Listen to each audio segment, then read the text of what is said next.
नमस्कार भक्तों, आज मैं बाबा श्याम की कृपा की सच्ची कहानी आपको सुनाने जा रही हूँ। आशा करती हूँ कि आपको ये कहानी पसंद आएगी।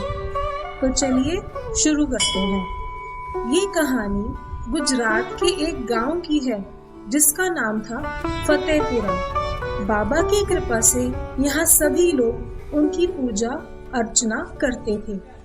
इसी गांव में दो दोस्त जिनका नाम महेश और सुरेश था, वो भी रहते थे। वे दोनों बचपन के बहुत अच्छे मित्र थे, लेकिन कुछ ऐसा हुआ जिससे उनकी सोच और बदलाव अलग हो गया था। महेश एक सच्चा श्याम भक्त था जो अपना जीवन अपनी मेहनत और ईमानदारी की कमाई से बिताना चाहता था। दूसरी तरफ सुरेश जो बहुत ही धनी था और अमीर परिवार का था।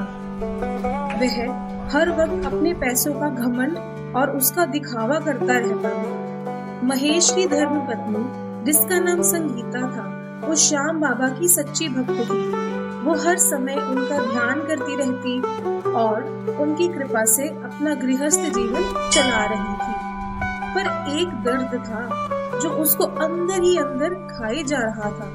वो दर्द था कि उसकी कोई औलाद नहीं थी। दूसरी तरफ सुरेश की पत्नी जिसका नाम रेणुका था, वो शहरी सोच की थी और पूजा पाठ में बिल्कुल विश्वास नहीं करती थी। पर उसके दो बेटे थे, अमित और सुमित। कई साल बाद सूखा पड़ने के कारण उनके गांव में भयंकर अकाल पड़ गया, जिसके कारण सारा गांव सूखे का शिकार हो गया। महीनों से बारिश नहीं हुई थी, कुएं खाली हो गए थे, सारे खेत सूख गए थे और लोग पानी की एक बूंद के लिए भी तरस रहे थे। आसपास के गांव की भी यही हालत हो गई थी। महेश के पास खेत का सिर्फ एक टुकड़ा था जिससे वो अपना घर चलाता था। इतनी मुसीबतों के बाद भी उसने श्याम बाबा के ऊपर भरोसा रखा और वो हर रोज उनके सामने दिया जलाता और उनकी पूजा करता था। और पूजा करने के साथ वो यही प्रार्थना करता कि हे श्याम बाबा, मैं आपकी शरण में हूँ और मेरे जीवन में जितने भी संकट आए और मेरे साथ जो भी हो, मैं आपकी कृपा ही समझूंगा और मैं आपका भक्त हूँ और आप अपना आशीर्वाद मुझ पर बनाए रखिए। मैं आपका भक्त बनकर ही अपना जीवन सफल करना चाहता हूँ। दूसरी तरफ सुरेश के गोदाम फसल से भरे हुए थे, क्योंकि बीते साल ही उसने अच्छी फसल देखकर उन्हें सस्ते दामों पे खरीदकर अपने पास जमा कर लिया था, जिन्हें वो आज महंगे दामों में बेचकर दूसरों की मजबूरी का फायदा उठा रहा था। एक दिन हिम्मत करके महेश अपने बचपन के दोस्त सुरेश के पास गया और उसके सामने बड़े ही प्यार से बोला कि मुझे थोड़ा सा अनाज दे दो। मेरे घर में पिछले कुछ दिनों से कुछ भी नहीं बना है, जिसके कारण मेरी पत्नी भी बीमार हो गई है। मैं कुछ महीनों बाद तुम्हारे पैसे सूद समेत वापस कर दूंगा। ये सब सुनकर सुरेश गुस्से में बोला, देखो महेश, दोस्ती अपनी जगह पर है और व्यापार अपनी जगह पर। अगर तुम्हारे पास पैसे हैं तो अभी ले जाओ अनाज, नहीं तो मेरा समय बर्बाद मत करो और अपने श्याम बाबा से ही जाकर मांगो, जिनको तुम दिन रात पूछते हो। ऐसे समय में मैं देखता हूँ कि तुम्हारे बाबा कैसे तुम्हारी मदद करते हैं। महेश कुछ नहीं बोला और वहां से अपने घर की ओर निकल पड़ा। घर पहुंचकर जब उसकी बीमार पत्नी ने अपने पति को खाली हाथ देखा तो उसको समझ में आ गया कि वहां क्या हुआ होगा। उसने महेश को बोला कि कोई बात नहीं जी, क्या पता बाबा हमारी परीक्षा ले रहे हो। चलिए हम आज ऐसे ही सो जाते हैं।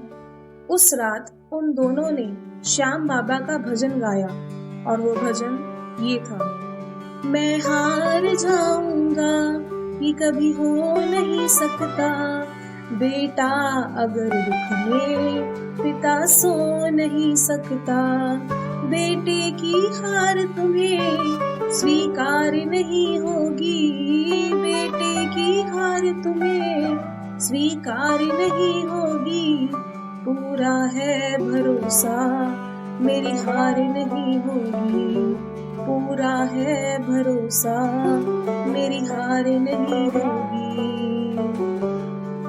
अगली सुबह जब महेश खेतों की तरफ जा रहा था, तो रास्ते में उसे एक बुजुर्ग आदमी मिला। उसके हाथ में एक छोटी सी पोटली और वो महेश की तरफ चला आ रहा था। उसने महेश से पूछा कि मैं एक बंजारा साधु हूँ जो रात भर चल रहा हूँ। मुझे इस समय बहुत भूख लगी है। क्या तुम मुझे कुछ खाने को दे सकते हो? तुम्हारा बहुत भला होगा।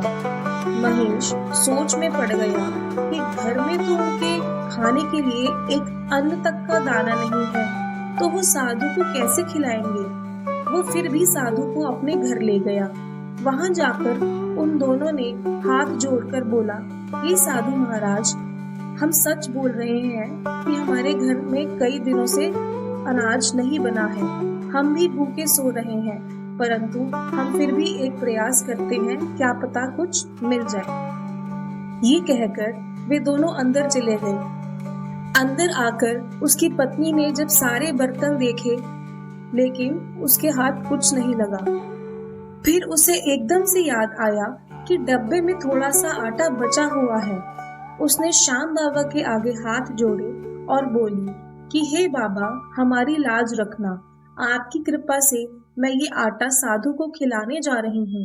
अपनी कृपा दृष्टि इस पर डालिए, जिससे उनका पेट भर जाए और वो हमें आशीर्वाद देते हुए आगे बढ़े।